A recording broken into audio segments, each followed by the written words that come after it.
Working on the Pontiac 455 block today. We are going to attempt to replace the rope seal with the BOP 2-piece rear main seal.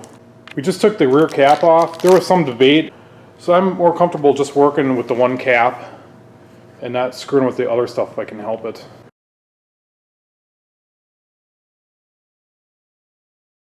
Now you're starting to look at things like bolt stretch, and who knows how old these bolts are. Worst case scenario, we'll take the crank out of the engine, but again, we're going to try to do this with the crank in the engine and just dealing with the rear main cap. So I left my bearing on the journal of the crank here to protect it, and oil pump's off it right now, so I got that plugged. I took the flex plate off so I can get my hands in here. And trying to get this rope seal, it's probably going to be the most difficult part. I'm going to push or tap on it on one side and see if I can get a bite with a needle nose on the other side to pull it out. Here's the main cap, and inside the block are a couple anti-rotation holes like this. And that rope seal is going to have bumps on it, so it might be difficult to get out of there. We'll see what happens. Careful not to scratch the sealing surface. And I think before I do anything, I'm just going to try pliers to see if I can pull it out of there.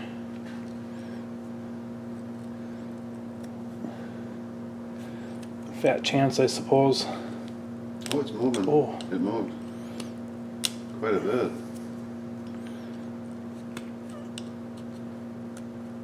Yeah, it's moving. You got it. Oh, we were pretty worried about that. You can see there's some bumps on there from those anti-rotation holes. And in the next step, they want us to fill those anti-rotation holes with silicone. That groove actually appears to be pretty oil-free. Just blow some air through there in case there's any fibers left in there.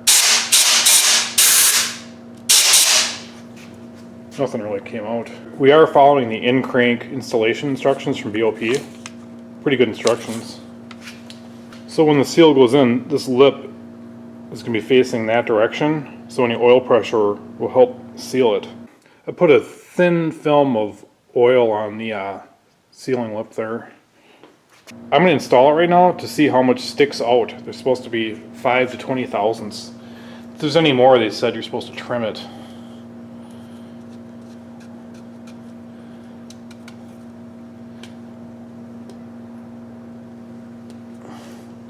I'd say it's good. Yeah. Perfect. It's probably closer to the 5 thousandths range. So now what we got to do is we got to try to fill them anti-rotation holes with silicone. So I placed a dab of silicone here, and when I run it through for the first time,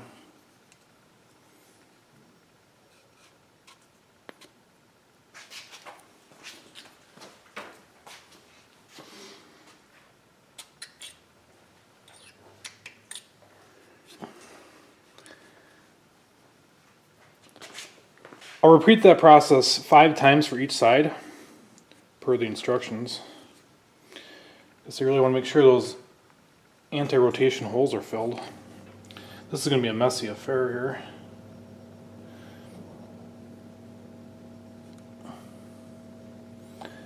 Have to clean off the seal pretty good too when all is said and done.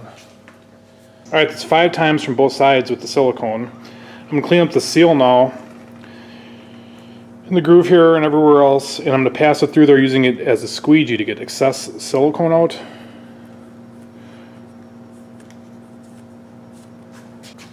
Alright, so I get the seal cleaned up, the majority of that silicone cleaned up, and I'm going to run it back through there at you using this as a squeegee. We'll see what we push out.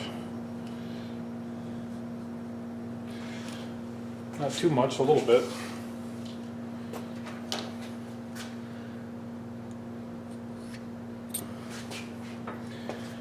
From what I gather, it's pretty much once each direction. That's what you get. Yeah. We'll rotate this crank now and wipe off any excess silicone on that surface. Where's about half? Is that half? Yeah. Yeah, there's quite a bit of crap on there. You're going to rotate a couple times to see Probably, if there's crap. yeah, maybe a couple times. Could probably take the plugs out and make this a lot easier. Isn't that compression?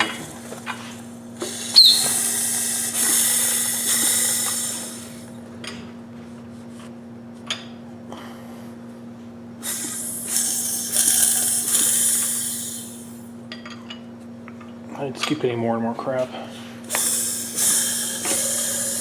Still? Yeah, go a little more. A little bit more. Alright, we got it clean. So I'm going to fill these 2 holes now with some high temp sealant. So don't coat the seal, don't coat the back of it. This is just to fill these holes. That must lock it in. There's going to be a dab on each end, right? Yeah. I think it's so the oil doesn't weep past here. I'm running out of sealant there.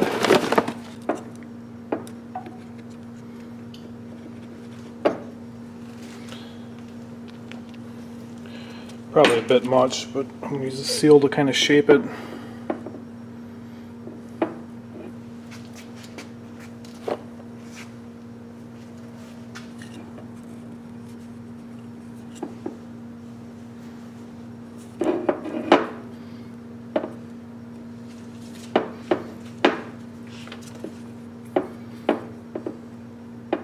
It says fill anti-rotation hole with high temp sealer level with the bottom of groove. Do not fill seal groove.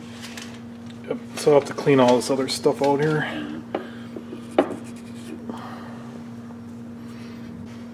Try to get all the excess out.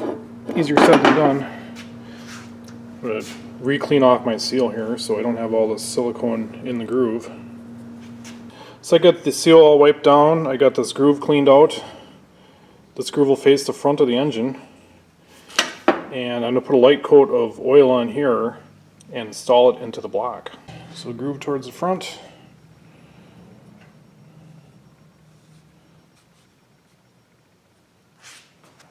So a dab of silicone each end, right? Nope.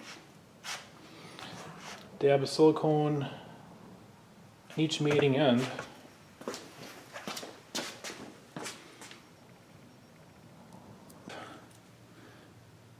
It's too much. I'm gonna take some off.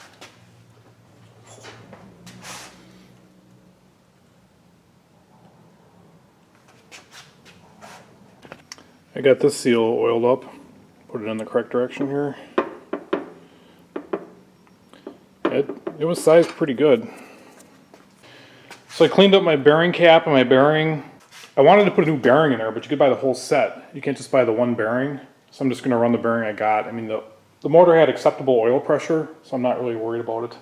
I got a little oil on my bolts. And I'm gonna torque this down. Just gonna be step torquing the one cap down here. I think once it's torqued, I'm gonna hit them all in the proper sequence.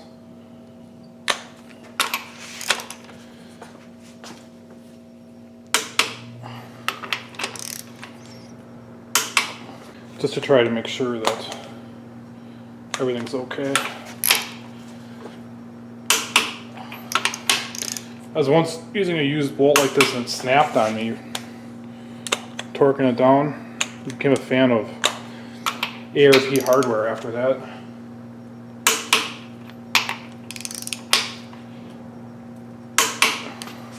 We ran over all the other main cap bolts, and we also ran over all the rod bolts.